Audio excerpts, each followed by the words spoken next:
right, guys, I want to welcome everybody to this is our the reason why we're here today is because Emily did a real mitzvah, and I'm so proud of what she's done. And we're here today because she has a very special presentation to share with the Komen Foundation. And I want to welcome our guests. We've got Jenny McInerney here in Birmingham. Jenny is the current president of the NorthCentral Alabama Chapter of Komen and has been our team captain for the last several years for Team Kate Has Hope. So welcome, Jenny. Thank you for making some time for us today. Thank you for having me. Absolutely.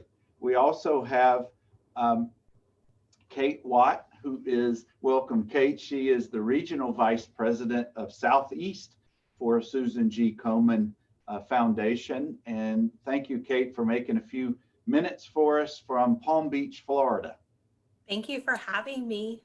Absolutely. Well, guys, I want to share the reason why we're here and how we got here very briefly is that more than 17 years ago, we became involved with Team Kate, or excuse me, with the Komen Foundation because Karen, my wife, Emily and Sidney's mom, was diagnosed with breast cancer in August of 2003. And Karen fought valiantly for more than 4 years before succumbing to this dreaded disease. But during that time period, she and our family made the very best of it at the time she was going through her treatments. We created Team Kate in her memory, or excuse me, in her honor at the time, to participate in the Birmingham Race for the Cure each October. And Karen quickly joined the local board and got very involved with their activities of fundraising, education, and the like. Well, over time, Team Kate grew to be one of the biggest friends and family fundraisers for the annual Birmingham fundraising event and so forth. And then a few years later, our friend in the community, Hope McInerney, was also diagnosed, and we added the McInerney clan to our team, and we became Team Kate Has Hope.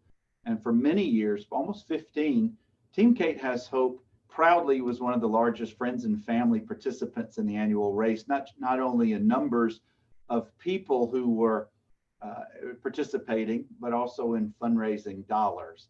And I'm going to pause right there and turn it over to the woman of the hour and let her tell a little bit because we couldn't have the race this year due to the pandemic, but it's built into Emily to do things proactively. Emily, I'm going to let you take over, sweetie. So I guess it started back in March when I was sent home from school because of the coronavirus. And, you know, like most people, I decided I wanted to pick up a hobby, take up my time a little bit. So I started running. And originally I decided I was going to train for a half marathon. But then as the summer went on and we started to realize that the Race for the Cure might not happen, or it might be online, or, you know, it just wasn't going to be the same as it normally is, I decided that I wanted to do the 24 miles and 24-hour challenge and, you know, try to raise money for, you know, Team Kate Has Hope and then also Susan G. Komen. And it just turned into so much bigger than I thought it ever was going to be. And we decided that we wanted to like allocate the funds to the TAPS program. Just so I thought it was important to, you know, give back to like the more local community, and it like serves to help more of the rural population get, you know, scans and treatment and things like that. And so I'm just really excited that it's going to such a good place. Well, Emily, how many of your friends participated in the 24 hours, 24 miles run? I probably had 40 different people that ran different miles with me. A lot of my friends ran, you know, a third of the miles with me, or a lot of them, and probably had over 250 different people donate, which was really great and just felt really supported the whole time. And I know that you did this back in late September when the weather was still pretty decent. Yes. Out. Have you considered or thought about making this an annual fundraising event? I think so. I think that, you know, it took me a minute to recover afterwards, but, you know, it was so much fun, and it you know, I was able to raise a lot of money, and I think if I could make this into an even bigger thing, just who knows, like what could happen. So I think I'd love to do it again next year. Well, excellent. I know that Kate and Jenny are excited to hear that. Jenny, I want to ask you or comment to you. I know that you've been such an integral part of Team Kate Has Hope the last several years, being our team captain, one of the official photographers for the event. In addition to being the president of the board, you're all in to all of this. What was it that, I know that we couldn't do the annual race this year and the traditional fundraising because of the pandemic and other reasons, but keeping this, Emily deciding to do this fundraiser and then also deciding to designate the money to stay local to Alabama, what kind of an impact will that eventually make? Well, it'll make a huge impact.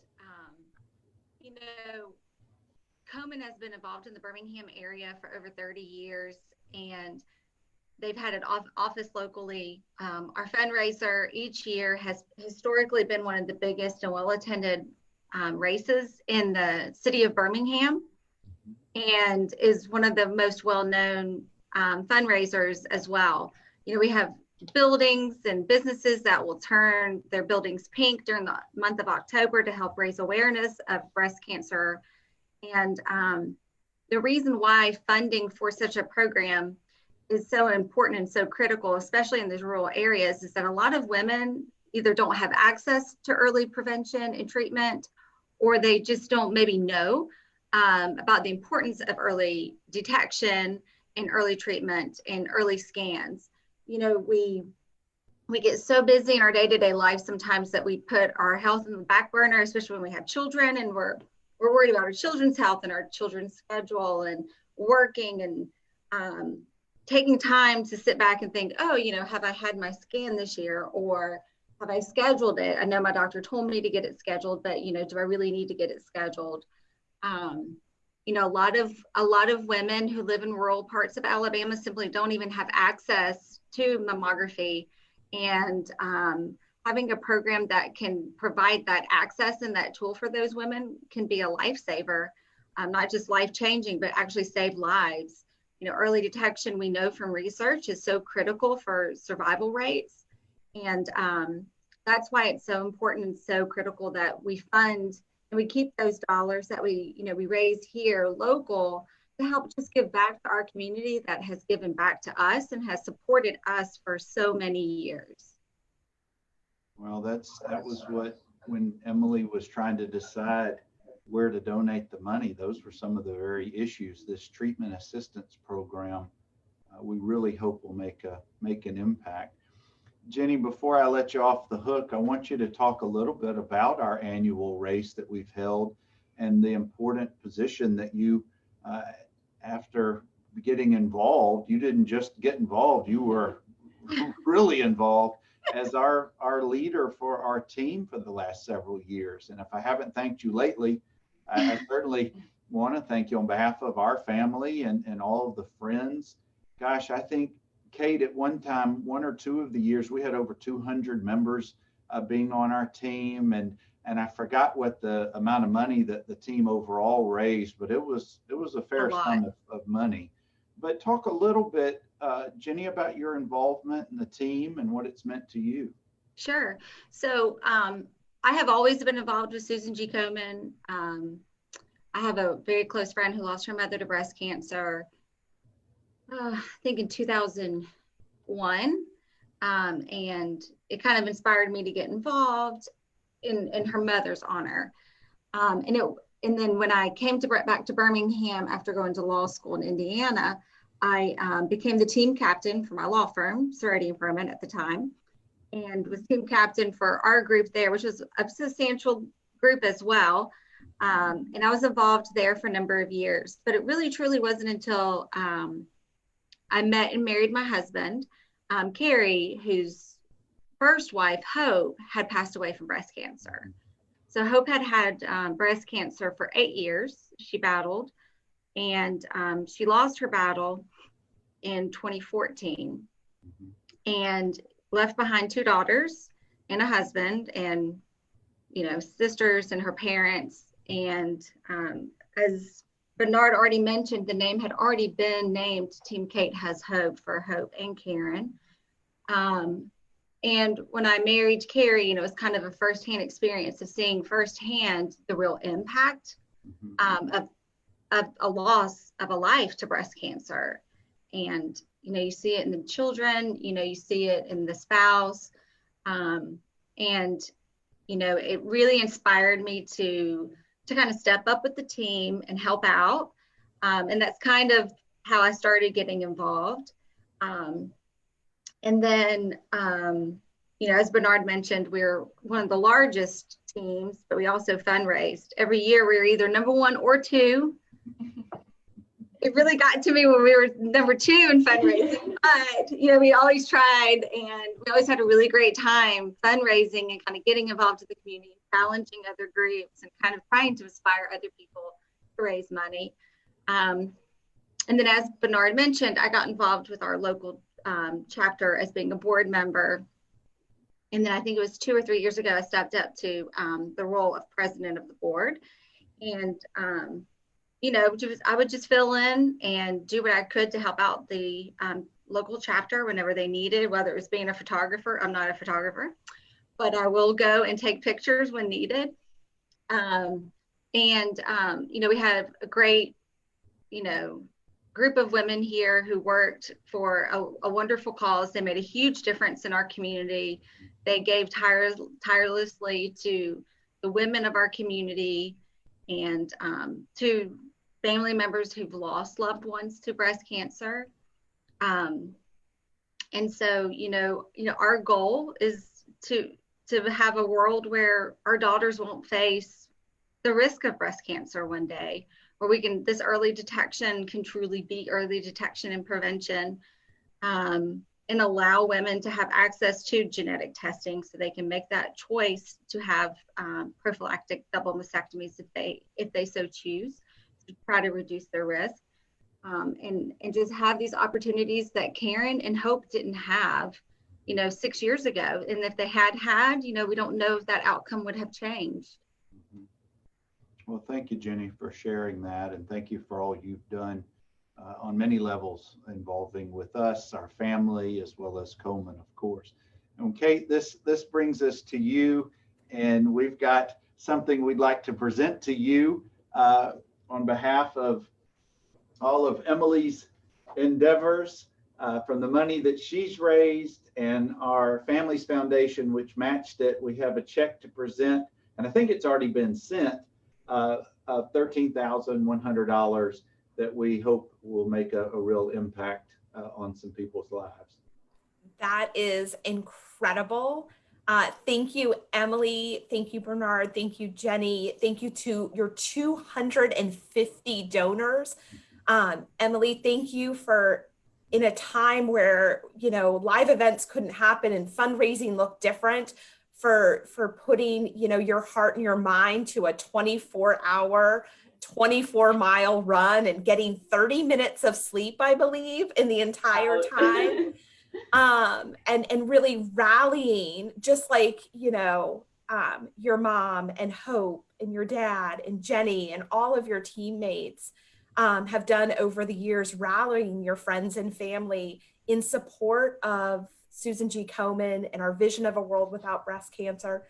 I just can't thank you enough. This is a time where, breast cancer patients are really suffering, financially, economically, and the gift that you're making to the treatment assistance program to support folks in Alabama is going to be that financial resource that they need. So just incredible thanks to you. And thank you for committing to doing it again next year. I can't wait. I'm so proud of you and I'm so excited. And thank you to everyone watching who contributed to Emily's efforts. It's remarkable, and it's so needed right now. Well, thank you for all of those kind words. We want to challenge Komen to create a landing page or a website or something, so next year she's not having to constantly update her donations to let everybody know. And hopefully next year you'll meet us in Athens to an actual check presentation in person where Emily will still be in school in Athens, Georgia, at University of Georgia. Emily, I am ready to get out of this box and see people again and give hugs. I know your dad and Sidney surprised you when you were running your 24 miles in 24 hours. And I hope to be amongst those friends that you see and give you a big pandemic-free hug for all that you're doing. And we're just so proud to support you. And we will find all the ways that we can to support what you all are doing in memory of Karen and Hope. And you know, all the women and men who have been impacted by breast cancer. I bet there is not a single person watching today on Facebook Live that doesn't have a loved one that they know that has been impacted by this disease and joins you and your efforts of making sure that we end this. And that as you grow up and all of our daughters, like Jenny said, you know, grow up, they know a world where this disease no longer exists. Emily, I want to add that it's easy for your dad to say thank you, but truly thank you. It is a mitzvah, and you should be very proud of what you've accomplished. Very few people do what you've done, and it really speaks a lot to your character. And so I want to say thank you. Thank you both, Kate and Jenny, and all of you who have participated, supported, and loved on Emily during all of this, and our family as well. And we look forward to when we don't have to do this race or this fundraising in the future. But as we head into the holiday season, we hope you all remain safe. Hopefully the vaccine will make its way to everybody who wants and should receive it, and we'll get back to some sense of normalcy sometime next year. But that'll conclude us for today. But thank you all for watching and commenting and everything else. But thank you, guys. Thank you. Take care. Thank you.